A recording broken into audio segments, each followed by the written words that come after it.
Halo Bapak Ibu Gembala Gereja Bethel Indonesia dimanapun Anda berada. Kita bertemu lagi di acara yang akan membuat kita bisa ngobrolin teologi namun tetap santai. Yaitu ngeteh ngobrol teologi bersama kami semua yang ada di sini di rumah kita bersama Studio Mini BPD DKI Jakarta. Sebelum kita ngobrol-ngobrol, kita ngeteh dulu. Silakan Bapak-bapak, yuk. Ya, mari. Siapkan juga ya Bapak Ibu ya.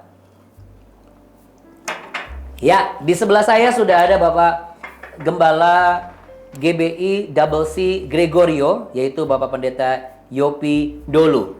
Ya, mantap. Mantap, asik.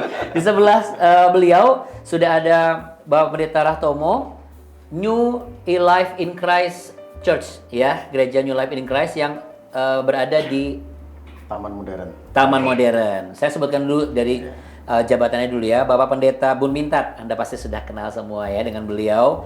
Beliau adalah Gembala Gereja GBI GBI Glory. Glory United di Kelapa Gading. Kabid Pendidikan BPDG Jakarta, CB Teologi Jakarta Timur, Kabid Teologi BPDG Jakarta. Nah, kalau sudah ada beliau-beliau ini, Anda pasti sudah tahu dan pasti akan menyimak. Yang kita akan simak hari ini adalah bicara mengenai pengakuan iman Gereja Bethel Indonesia, di mana perjamuan kudus dilakukan setiap kali untuk meneguhkan persekutuan kita dengan Tuhan dan satu dengan yang lain. Jadi kalau setiap kali, setiap minggu, apa setiap bulan, apa boleh setiap kali nih? Kita ngobrol itu dulu deh. Ya. Oh berarti boleh dong kalau misalnya saya mau bikin seminggu sekali, nggak perlu harus sebulan sekali. Gimana pandangan bapak-bapak nih? Ya kalau di GBI ya, kalau di GBI pelaksanaannya biasanya sebulan sekali. Tapi kalau mau melakukan mungkin seminggu sekali, itu juga nggak masalah ya, karena dalam kita melakukan perjamuan kudus itu kan kita mengingat tentang pengorbanan Tuhan kita Yesus Kristus ya. Sampai kapan? Sampai Tuhan datang kembali. Jadi ya, boleh saja kalau mau mengadakan seminggu sekali gitu ya. Tapi dalam pelaksanaannya memang di Gereja Bethel Indonesia kalau kita melihat ya, yang kita sudah lakukan itu setiap sebulan sekali. Seperti itu. Sebulan sekali, Pak Yopi juga sebulan sekali. Kalau saya di gereja sebulan sekali. Tapi kalau saya merujuk ke Alkitab, memang Yesus melakukan itu di momentum-momentum tertentu saja. Jadi ada tambahan-tambahan tertentu maksudnya di luar dari sebulan sekali itu? Sebulan sekali, dan ada acara-acara seperti Paskah yang di luar hari Minggu, atau momentum-momentum spesial dari kegiatan-kegiatan Kristiani yang ada libur-liburnya itu. Jadi Natal juga dong? Natal tidak, yang urusannya tentang kematiannya, dan itu kita lakukan biasanya di situ. Oh gitu. Ya. Tapi kalau misalnya ada yang mungkin Bapak Ibu juga boleh tulis di komen ya, kalau misalnya ada pertanyaan atau mungkin Anda melakukan, oh saya Natal juga bikin perjamuan kudus, misalnya ada, gimana Pak? Lager si lager belapa. Kan kalau tadi kan Mbak Yopi kan, oh iya nggak ada kaitannya dengan Paskah, ya oke lah. Tapi kalau pas Natal kan mungkin ada salah satu dari teman-teman kita, oh ini kan spesial gitu loh. Momentumnya kurang pas. Kurang pas. Jadi sebenarnya momentumnya kurang pas. Kan momentumnya memperingati hari kelahiran. Oke. Kok tiba-tiba kematian di Oke. Pasca jauh lebih pas. Tapi mungkin ada yang memandang perjamuan kudus sebagai sesuatu yang spesial, sehingga akhirnya saya juga pakai deh di ulang tahun gereja misalnya gitu. Menurut Bapak gimana? Pernah nggak bikin itu? Dalam 19 tahun pengembalaan saya belum pernah melakukan itu dalam kerangka ulang tahun. Oke. Karena saya pikir momentumnya harus spesial. Oke, jadi berarti juga kurang pas. Kalau Pak Rahtomo gimana Pak? Boleh nggak Kalau menurut mau Pak Rahtomo? diadakan ya nggak masalah. Kalau saya pribadi, ya karena sekali lagi saya katakan tadi itu kan untuk mengingat tentang kasih Tuhan, kebaikan Tuhan yang mati di atas kayu salib menebus dosa setiap kita, sehingga kita mengajak semua jemaat yang hadir itu kan untuk mengingat tentang kasih Tuhan, termasuk dengan gereja yang sudah berjalan, sehingga kita merayakan itu semua kan karena kasih Tuhan juga, tetapi memang momentum yang tepat itu ya pada saat tadi Pastor Yopi dulu katakan pada saat Paskah. Ya itu pas banget itu. Itu pas banget gitu ya. Ya selain di sebulan sekali itu ya. Ya selain sebulan sekali, tapi bukan berarti disalahkan. Bukan berarti salah ya kalau kita mau mengadakan perjamuan kudus pada saat ulang tahun. Kalau untuk gereja gitu ya. Nggak salah juga. Ya, mungkin juga karena ada satu pengalaman spiritual yang ada kaitannya, mungkin pada saat angkat perjamuan kudus, disitulah dia mendapat satu hikmat bahwa saya harus membuka pelayanan. Mungkin bisa juga. Tapi menurut Pak Bun gimana Pak? Kalau ada rekan kita yang mengalami seperti itu, lalu akhirnya diterapkan tuh pada saat yang jelas kan perjamuan kudus tidak boleh kehilangan esensinya. Oke. Ya. Persekutuan kita dengan Tuhan, kalau di GPK pengakuan iman kita kan jelaskan persekutuan dengan Tuhan dan satu dan yang lain, sesama anggota tubuh Kristus gitu loh. Itu udah jadi momentumnya itu esensinya tidak boleh dilupakan, kemudian juga lihat momentumnya. Kalau di Kisah Rasul kita dibacakan mereka kan perjamuan terus, memecahkan roti kan, bergilir ke rumah. Untuk mengingat pengorbanan Kristus. Itu kan cukup kalau dilakukan benar kan itu bisa membangkitkan semangat secara batin. Betul, semangat kerohanian, kebangkitan rohani berarti ya. Ini kan pandangannya kan beda-beda. Ini mirip seperti dengan pandangan sakramen perjamuan kudusnya kan beda-beda. Tapi pada umumnya gereja kan supaya lebih tidak dianggap remeh, maka biasanya sebulan sekali. Pada umumnya ya. Ya, lebih teratur gitu. Ya, berarti kalau mau minggu pertama, minggu kedua, minggu ketiga, keempat nggak ada masalah lah ya. Tapi pada umumnya biasanya awal bulan ya, rata-rata gereja. Rata-rata awal bulan. Tapi kalau ada minggu kedua bukan berarti salah. Nah, ada tenang berarti itu kan. Berarti kan nggak ada yang deg-degan ya kalau yang bikin minggu kedua. Oke, ini kan ada pandangan-pandangan berbeda. Ini mirip seperti ada pandangan perbedaan pandangan mengenai sakramen perjamuan kudus itu sendiri ya. Dari mulai kita bicara pandang Katolik juga berbeda, Lutheran berbeda, Calvinis berbeda ya kan. Terus satu lagi yang terakhir itu Zwingli ya. Boleh dong bagi-bagi pengetahuannya sambil ngobrol-ngobrol di sini. Ya. Memang kalau kita bicara tentang perjamuan kudus ya penggagas utamanya kan Irenaeus tuh di abad kedua. Dia meyakini bahwa itu betul-betul apa yang ada pada roti dan apa pada anggur itu adalah tubuh dan darah Tuhan. Ya. Dan kemudian itu dikonfirmasi pada pandangan Katolik. Ya. Pandangan Katolik meyakini bahwa roti dan anggur itu adalah nyata tubuh dan darah Tuhan. Tetapi kemudian Luther menolak itu. Luther menolak itu dan Luther meyakini bahwa itu hanya bagian bersama saja. Lalu kemudian Calvin itu juga menolak itu. Calvin menolak yang Luther? Menolak nyata. Oh nyatanya, pernyataan nyata. Calvin punya apa? Kalau Zwingli itu apa namanya sebuah pernyataan. Kalau Calvin itu kehadiran Tuhan pada perjamuan itu. Secara roh. Secara rohani. Tuhan hadir dalam sakramen perjamuan itu. Oke. Itu. Kalau Zwingli itu hanya untuk peringatan, mengingat pengorbanan Tuhan. Ya. Jadi Katolik tadi dia meyakini nyata bisa berubah ya. menjadi tubuh dan darah Yesus gitu ya. Itu. Tapi kalau tadi sudah dikatakan juga oleh hambanya Lutheran dia tidak meyakini hal itu. Karena tidak ada molekul yang berubah. Tidak ada molekul yang berubah. Berarti secara lebih ke ilmiah ya pengertiannya ya. Iya. Tapi kalau Pak Bun menurut sendiri bagaimana sih sebenarnya KGBI itu menganut dan mengadopsi apa? Ya kita meyakini perjamuan itu kan secara hadir secara rohani. Oke. Bukan transubstansi, perubahan fisik roti anggur jadi darah. Tubuh dagingnya Tuhan Yesus. Apa bahayanya ketika kita mempercayai itu? Ya, itu jadi magis kan. Oh. Nanti jadi jimat ya, bawa kemana-mana. Bawa pulang ya. Musik setan pakai.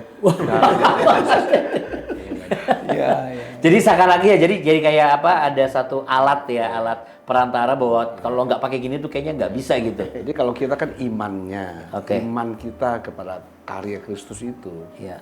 Secara batin kita diberkati kehadiran itu ya kita. Tapi ada pernyataan secara ayat ya sih maksudnya bahwa itu mendukung itu bahwa kita meyakini bahwa itu secara rohani bukan kita tidak percaya bahwa tubuh itu jadi roti itu jadi daging gitu ya. Dan memang roti kan nggak pernah jadi daging. Ya nggak pernah jadi daging. Waktu tulis kasih ini adalah tubuhku. Iya. Tubuhnya mana? Tulisnya kan lagi duduk. Ini roti tubuh dagingnya kan kita nggak potong dagingnya ini kan. Iya. inilah tubuhku. Apakah dia kan sendiri yang ngangkat? Ya. Inilah tubuhnya di sini kok. Apa dia potong dagingnya? Inilah dagingku. Berarti simbol kan sebenarnya lebih ke simbol kan. Sebagai simbol, tapi juga kita tidak boleh hanya menganggapnya sebagai simbol, ada makna rohaninya yang harus kita yakini secara batin supaya itu kan bisa membangkitkan rohani kita, semangat kita gitu. Kalau ada hal-hal seperti ini, kira-kira apa yang terjadi kalau teman-teman dari Gembala GBI itu ternyata belum mengerti dari 4 dasar pandangan ini? Saya berpikir bahwa kita ngikutin aja apa yang menjadi konsep GBI ya. Sebab memang dalam banyak pandangan kan masing-masing punya kekuatan alasan untuk membenarkan itu. Tetapi saya setuju sama apa yang dikatakan oleh Om Bun tadi. Waktu Yesus bersama murid-murid dalam perjamuan Tuhan yang kudus di terakhir waktu Upper Room ya. Ya, itu kan dia berkata Inilah tubuhku. Inilah tubuhku. Nah, secara esensi kan roti yang diangkat itu kan tidak kemudian mengalami perubahan molekul-molekul menjadi tubuh dagingnya. Tapi, itu sudah secara implisit menegaskan kepada kita bahwa menyatakan kehadiran dia lebih kepada kita mengalami persekutuan bersama dengan dia di dalam tubuh dan darahnya, itu lebih kepada itu. Tapi bagaimana dengan peristiwa yang ada kondisi begitu angkat perjamuan sembuh penyakitnya, itu gimana Pak? Itu Tuhan bisa lakukan apa saja, tapi kan kesembuhan itu di perjamuan kudus bisa ada kesembuhan, bisa tidak menutup kemungkinan. Tapi nama Yesus kan yang menyembuhkan kita. Amin. Ya kan? Iman kita kan, imannya di situ. Gitu. Tidak mesti perjamuan kudus, tapi juga tidak menutup kemungkinan lewat sarana sakramen, baptisan juga sama, baptisan air. Gitu. Itu hanya sarana Kalau aja. kesembuhan saya rasa Tuhan bisa memakai banyak media. Banyak cara, media. Bukan hanya perjamuan kudus, bukan hanya sakramen baptisan, bahkan ludah Yesus bisa menyembuhkan. Iya, betul. Iya kan? Iya, di tangan sedih wer. Apa kita mau pakai metode seperti itu? Iya. Tapi sekarang yang paling praktis adalah namanya. Ya nama itu yang utama, bukan masalah medianya. Mau cari mana lebih gampang pakai namanya atau pakai roti? Lebih gampang namanya. Kita sebut namanya. Karena dia nama di atas segala nama. Hanya memang saya punya keyakinan juga bahwa prinsip perjamuan kudus ada kuasa di dalam darah Tuhan itu. Itu kan Alkitab bilang bahwa kuasa darah Tuhan itu bilur-bilurnya menyembuhkan. Amin. Jadi kita tidak bergantung pada sebuah sarana memang, tetapi bahwa ketika ada orang meyakini itu pasti dia akan sembuh. Tetapi semua kembali kepada kuasa nama Tuhan yang ada di dalam itu, gitu loh. Itu yang paling prinsip di situ. Jadi sehingga kita tidak menganggap itu sesuatu yang magic. Roti dan anggurnya. Esensi.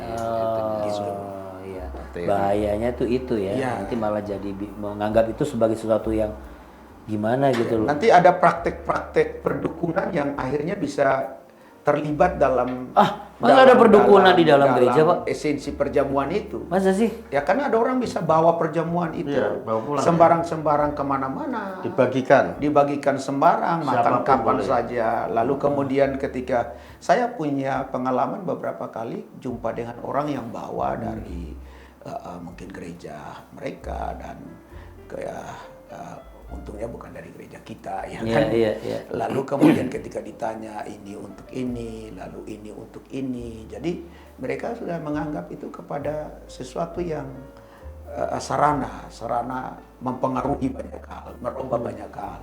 Nah, kalau sudah begitu saya kira saya setuju bahwa itu lebih kepada sebuah pemikiran yang mengarah pada praktek-praktek perdukunan yang memanfaatkan itu, padahal secara rohani kelihatan rohani, tapi pada prakteknya itu kan melanggar, karena Alkitab kan bilang barang siapa dengan cara tidak layak makan minum sehidangan dengan dia dari meja perjamuan kudus, bukan berkat tapi kutuk yang diterima.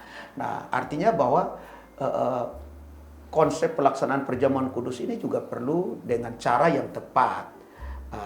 mekanismenya tepat, aturan mainnya tepat. Jadi kita tidak boleh sebarang-sebarang dengan itu barang, ya kan?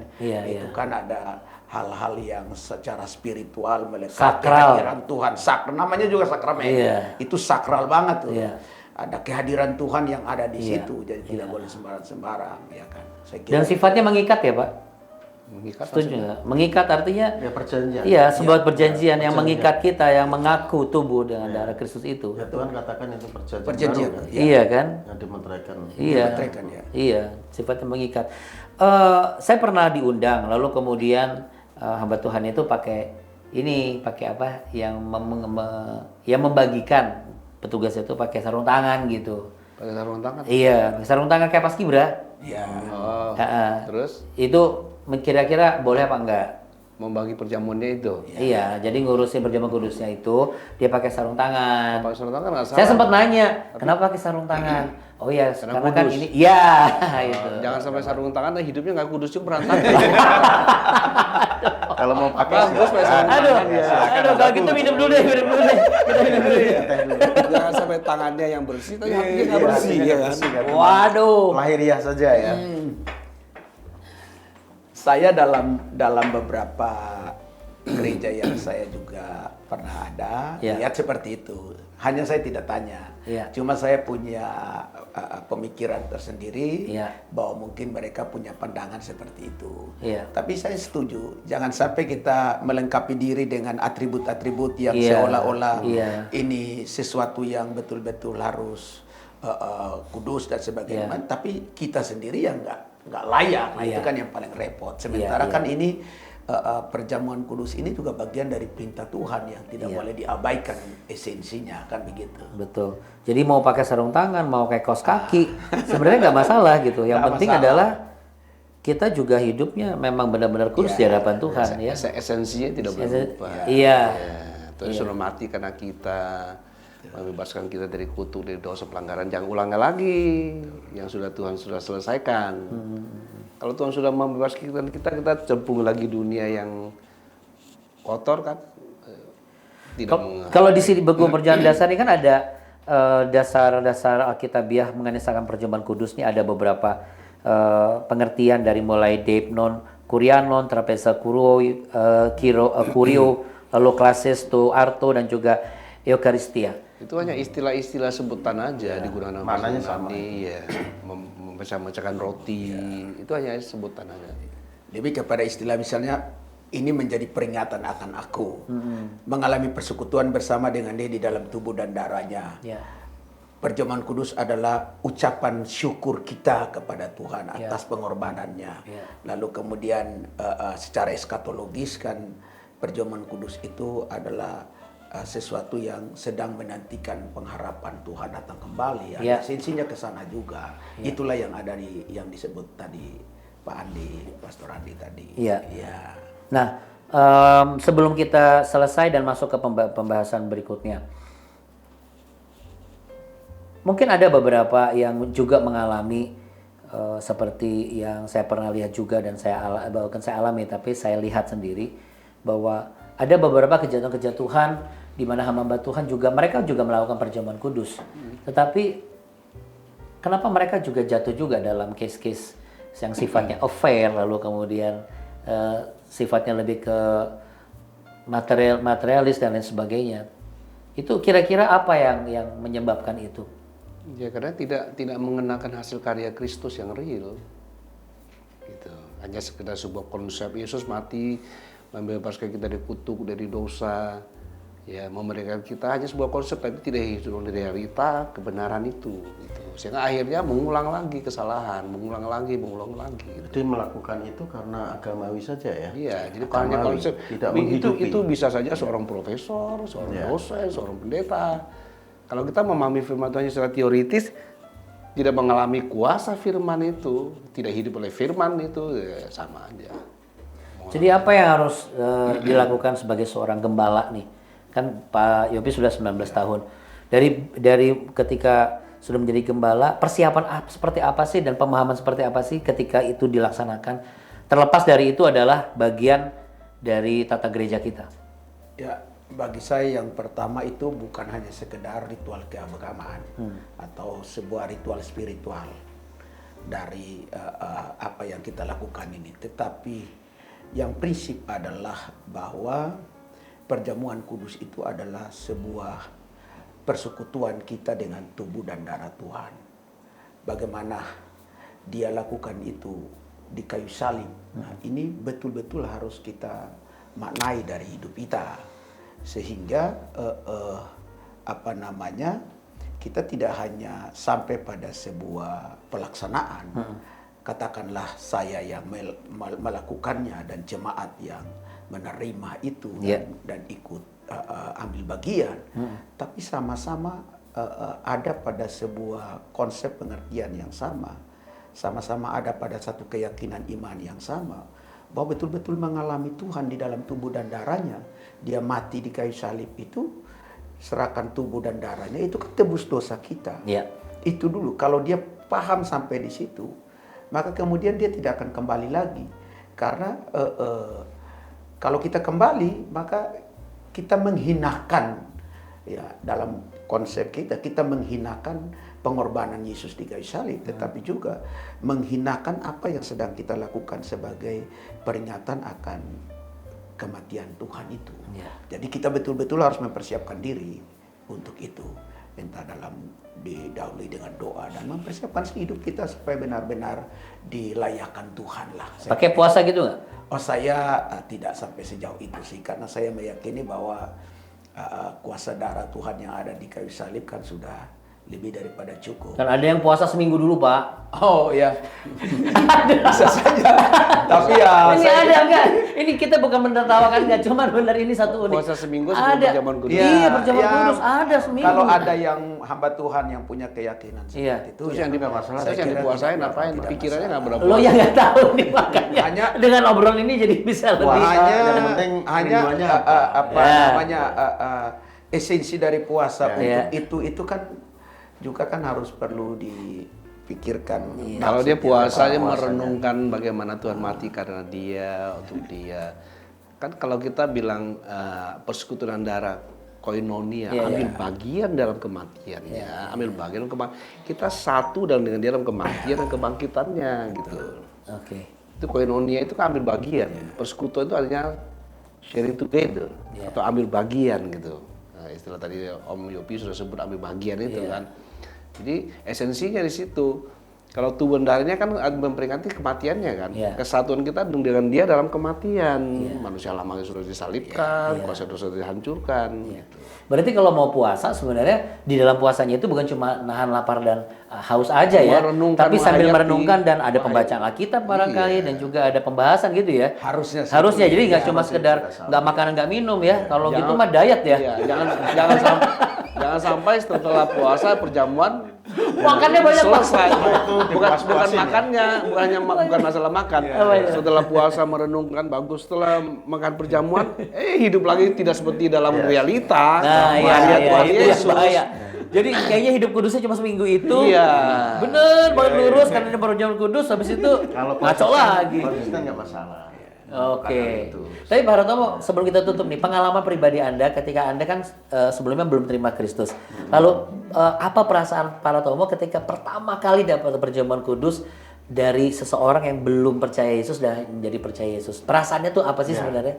Perasaannya itu ya sukacita, haru. Karena apa? Karena ternyata kita menemukan Tuhan yang benar. Tuhan yang benar yang berkorban buat umatnya melalui kematiannya di atas kayu salib kan gitu ya. Sehingga pada saat melakukan perjamuan kudus ini benar-benar kita merasakan kasih Tuhan yang luar biasa, sehingga bahkan kita bisa mengeluarkan air mata ya karena menghayati kasih Tuhan itu. Dan itu bentuk kita haru. Artinya kita sukacita dalam menerima anugerah yang besar itu. Nggak usah perjamuan kudus. Kita ngomong gini aja, kita udah masgul hati kita, betul nggak Pak? Berasa nggak sih?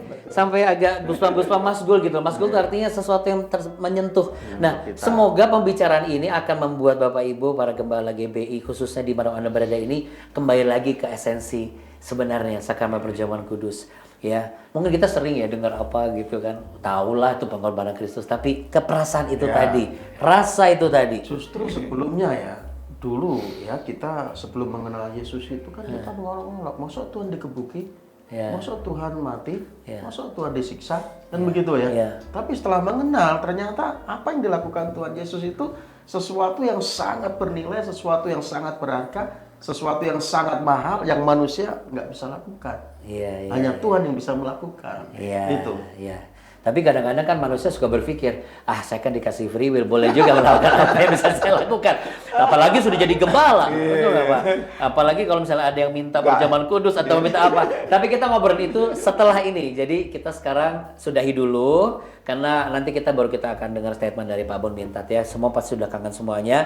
Terima kasih sudah bersama dengan kami di Ngeteh ini. Tuhan Yesus memberkati. Shalom. Shalom. Dan Shalom. yuk silakan ngeteh Pak. Oke.